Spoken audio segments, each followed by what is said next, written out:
Olá, meu nome é Moisés André Nissenbaum, eu sou professor do Instituto Federal do Rio de Janeiro e esse é o vídeo do módulo 6 ou capítulo 6 do CCNA 1, versão 7. Lembrando que esse vídeo não substitui as aulas ao vivo e que se você é professor, você pode usar esse vídeo desde que cite a fonte, tá bom? Vamos ver o que diz esse capítulo sobre a camada de link de dados. Ok? Então esse capítulo vai falar sobre a finalidade, para que serve essa camada, né? Na verdade é a camada de enlace, né, pessoal? As topologias e o quadro. Vamos lá. Finalidade da camada de enlace. Então, a camada de enlace, ela é chamada também de camada 2, tá? É a camada que vai estar entre as placas de rede de um dispositivo em uma mesma rede, tá certo? Então, essa camada de enlace, ela vai preparar o quadro para entrar no meio físico, tá certo? Então, basicamente, o que é feito esse encapsulamento. E uma das grandes coisas interessantes desse tipo de encapsulamento que acontece na camada de enlace é que ela é altamente dependente do meio físico. Ou seja, dependendo do meio físico, o encapsulamento vai ser diferente. Então, por exemplo, quando você vai encapsular no meio físico wireless, vai ter um tipo de encapsulamento. No meio físico Ethernet, outro. No meio físico serial, outro. Tá certo? Então, a camada de enlace. Então, ela está ligada diretamente à placa de rede. Tá? Tá aí, quando a gente fala em camada de enlace, a gente lembra logo do protocolo Ethernet. Então, o protocolo Ethernet está aqui, 802.3. Já 802.11 é o wireless, né? E aqui Bluetooth. Né?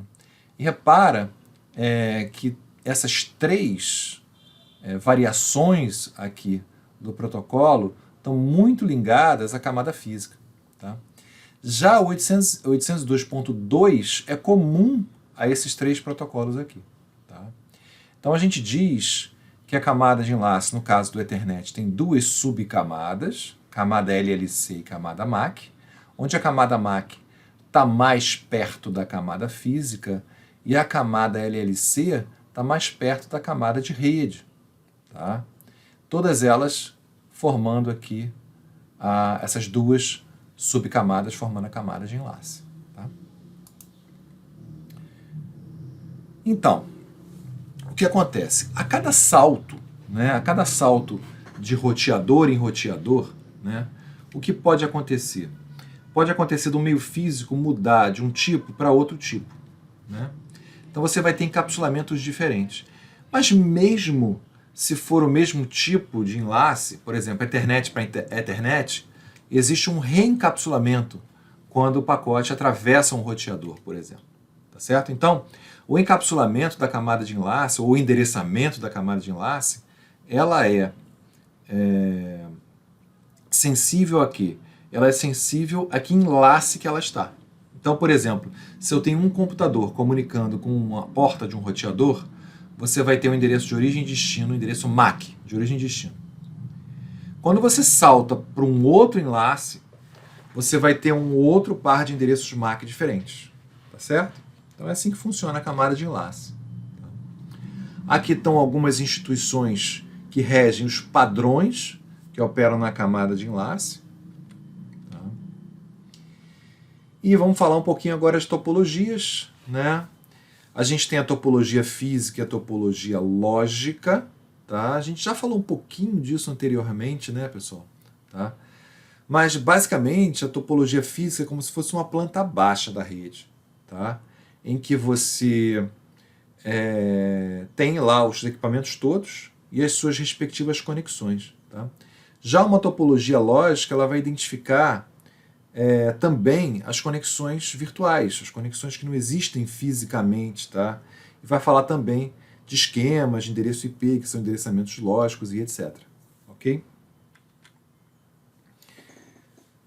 Quando a gente fala de topologia WAN, né, topologia de redes de longa distância, tá, você pode falar de 3 tipos de topologias: ponto a ponto, hub and spoke e malha. Né? O que é uma topologia ponto a ponto? Apenas 2 equipamentos, um ligado ao outro diretamente. O hub and spoke, os equipamentos estão ligados de tal forma que para um equipamento falar com o outro, ele tem que passar por um intermediário que é o hub. Tá? Então você tem um hub que recebe conexões de todos os spokes. Então se um spoke quiser falar com outro spoke, tem que passar pelo hub. E a conexão em malha, né, pessoal, que é a conexão que costuma ser a mais cara de todas, onde todo mundo é ligado em todo mundo. Ok? E fala diretamente. Olha aí como é que é a ponto, como eu falei para vocês, né? Esse nó ligado nesse nó aqui, direto. E as outras topologias não estão mostradas. Bom, agora com relação às topologias de rede local, tá? Geralmente, se a gente usa Ethernet, essas topologias são baseadas em switch. Tá? Então essa topologia estrela aqui é uma topologia baseada em switch. Você coloca um switch aqui no meio e esses computadores, todo mundo fala com todo mundo, tá certo? Essa é uma estrela estendida aqui, onde você tem 2 switches e aí um é conectado no outro. Topologia em barramento, tá? É uma topologia que era usada antigamente e que é até usada hoje, né, para certos tipos de soluções. Tá? E a topologia em anel. Tá? A topologia em anel também é usada num tipo de conexão chamada token ring. Okay? Outra classificação também importante das comunicações de rede a nível de camada de enlace, né, pessoal, é half duplex e full duplex. O que é uma comunicação half duplex? Onde somente um dispositivo pode usar o meio de cada vez. Tá? Então a gente costuma fazer até um paralelo, né, com walk talk, ou mesmo com o telefone da Nextel antigamente, né, ou rádio, onde só uma pessoa fala, depois fala câmbio, e a outra pessoa fala. Então só uma pessoa de cada vez pode usar o meio. Já a comunicação full duplex é uma comunicação que ambos os lados podem falar ao mesmo tempo. Então, por exemplo, quando você está falando num telefone normal, linha fixa ou celular, nada impede dos dois falarem ao mesmo tempo, os dois vão ouvir os dois, tá certo? Então, mesma coisa acontece nas redes. Quando eu ligo um computador numa rede em half duplex, ele só pode transmitir quando os outros não estiverem transmitindo. E em full duplex, você pode ter várias transmissões simultâneas, tá? Que elas são eletricamente separadas. Tá? Geralmente, essa conexão em Ethernet, falando, né? Half duplex é uma ligação baseada em hub, que é um equipamento antigo, que a gente costuma até chamar de Benjamin de rede. Tá? E a full duplex é baseada em switch, tá? Onde a gente tem uma separação elétrica entre os circuitos. Muito bem. O que acontece? Quando você tem um meio em half duplex, né, você precisa do quê? Que mesmo o acesso sendo comum a vários dispositivos, só um pode falar de cada vez. Tá? Então, digamos que eu tenho uma rede baseada em hub. Para detectar e evitar colisões, a gente usa o protocolo CSMA/CD, Collision Detection. O que é esse tipo de operação? Tá? Ela faz o seguinte: todo mundo se comunica um de cada vez na rede. Tá? E como é que é feito isso? Cada computador, cada equipamento, né, detecta a voltagem da rede. Se a voltagem estiver baixa, estiver zero, significa que ninguém está transmitindo. Então ele pega e transmite. Tá? Ocorre o seguinte: devido ao tempo de transmissão entre um ponto e outro, tá, um computador pode colocar dados na rede e o outro que está longe pode ainda não detectar esse sinal elétrico. Então ele pensa que a rede está livre. Daí ele vai colocar dados na rede também. E aí vai acontecer o que a gente chama de colisão, que vai elevar a voltagem desse cabo para uma voltagem bem acima do normal. Então todos os equipamentos vão detectar essa colisão, vão parar de transmitir, e aí roda um relógio aleatório em cada dispositivo para começar a transmissão novamente. Esse é o CSMA/CD. O CSMA/CA usa-se em redes sem fio. Tá? Então essa é Collision Avoided. Então tem uma operação sofisticada, tá? Para evitar que as colisões aconteçam. Tá? Esse é o acesso baseado em contenção. Ok? Então aqui é 802.11 e 802.3, tá certo? Ethernet, wireless. Bom, existe um outro método também de evitar colisão, que é o acesso controlado. Esse acesso controlado, as colisões são impossíveis de acontecer. Por quê? Porque no acesso controlado, somente quem tem um token é que vai transmitir. E só existe um token na rede. Então, um token fica circulando na rede. Quem quiser falar, pega o token e fala. Então, quem não estiver com um token não vai falar. Como só tem um token, então não tem colisão. Tá certo? Só que aqui, o que acontece? Apesar de eu evitar completamente a colisão aqui, eu torno essa rede ela mais lenta do que essa outra rede aqui que aceita colisões. Tá certo? Aqui está explicando em detalhes, né, o CSMA-CD e o CSMA-CA, tá? Ok. Aqui eu expliquei, né? Não, CD, só o CD, né? Que eu expliquei anteriormente, o que acontece, né? Tá tudo escrito aqui. E o CSMA-CA agora, ele dá uma explicação mais detalhada de como é que isso acontece na rede wireless, tá? Ao transmitir, os dispositivos também incluem a duração de tempo necessária para a transmissão. Então, os outros dispositivos recebem essas informações e sabem quanto tempo vai durar. Então, tentam não transmitir até acabar esse tempo, tá? Todo meio wireless é half duplex, ok? Porque é um meio compartilhado, não tem jeito. Né? Bom, quadro, como é que é o quadro do link da camada de enlace? Né? Como é que o quadro é encapsulado? Como é que ele é feito? Tá?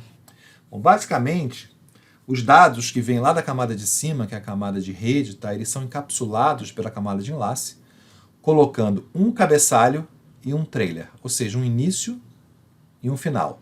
Tá? Um metadados no início e metadados no final. Tá? Vamos ver o que cada um desses elementos do encapsulamento vão colocar nesse quadro. Tá certo? O que a gente tem? Cabeçalho e trailer. No cabeçalho, geralmente a gente tem a coisa mais importante, é o endereçamento. Tá certo? E no trailer, a coisa mais importante é a parte de detecção de erros. Ok?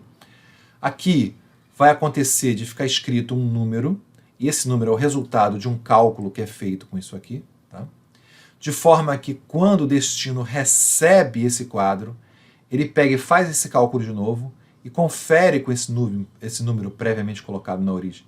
Se o número der igual, significa que o quadro não foi identificado no caminho, então ele pode aceitar esse quadro. Se esse número der diferente, ele vai descartar esse quadro, tá? O destino descarta, ok? E os outros elementos aqui desse cabeçalho e trailer estão mostrados aqui abaixo, o que eles fazem. Ok? Né? Falando em endereço de camada 2, quando a gente diz Ethernet, a gente vai estar falando de endereço MAC. Tá? Então, é o endereço que no CCNA1 a gente mais vai trabalhar com o endereço MAC. Então, esse endereço de camada 2 também é chamado de endereço físico. É um endereço que vem gravado na placa de rede, tá? E no caso do Ethernet é o endereço MAC. Claro que tem um endereço de origem e um endereço de destino, como qualquer endereço, tá certo? Então, aí o que vai acontecer? Dependendo da topologia e da mídia, né, você vai ter um determinado encapsulamento diferente. Então, para o Ethernet é um encapsulamento, para o 802.11 é outro encapsulamento, para o PPP, que é um protocolo de camada 2, o WAN é um outro encapsulamento, o HDLC também é de WAN, é o outro encapsulamento, o Frame Relay também é outro. Então, tudo vai depender do meio físico. Tá? Então, a camada de enlace, o encapsulamento da camada de enlace é altamente dependente do meio físico. Tá? Ok. Bom, gente, então com isso a gente termina esse capítulo. Tá? Até a próxima.